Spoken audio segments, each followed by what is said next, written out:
Yo tengo una pregunta, si usted me lo permite. ¿Cómo no? Una duda que me aflora. Vamos a ver. Si llevamos 35 años de diálogo y lo que hemos conseguido es que están en el independentismo virulento, si seguimos dialogando, nos pasan a cuchillo a todos. Claro. O sea, el siguiente paso es que nos pasan a cuchillo. Si seguimos dialogando. Yo soy partidario Usted que ahora, en fin, ahora sabemos que es un referente de la ciencia económica mundial, según estábamos comentando aquí fuera. Está dolido, Estoy dolido, sí. Pues esto, matemáticamente, extrapolando el diálogo que llevamos, ya seguimos dialogando y usted y yo y el compañero Vara nos encontramos en el cadalso, ya, directamente, ¿no? Que me encantaría ir al cadalso con Maite Loureiro, porque desde Mariana Pineda no habría subido nada más pimpante, pero me fastidia un poco porque me quedan unos cuantos años de dar mal, como decimos en Aragón. Mi propuesta es que para evitar que nos degüellen, que van a eso.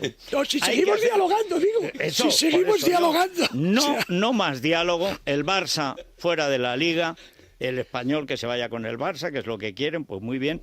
Y un muro desde el Pirineo, o sea, que coja toda la provincia de Huesca y luego la parte noreste de Teruel. Esos pueblos que están tocando ahí en el Maestrazgo, Tarragona, tal, y es una zona muy... Es como Bélgica cuando los alemanes toman Francia, que siempre la toman por el mismo sitio. Claro, bueno, pues hay que evitarlo.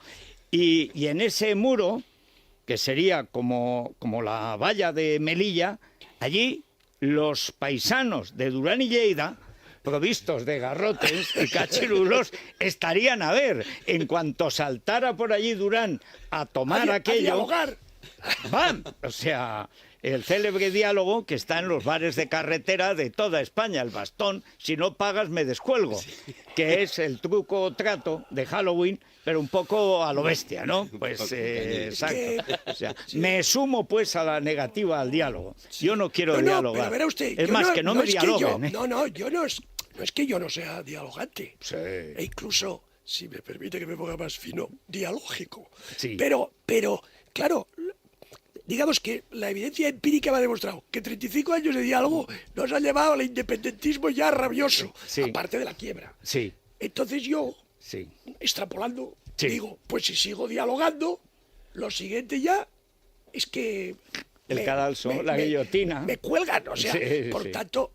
La prudencia más elemental aconseja parar el diálogo y cambiar de método.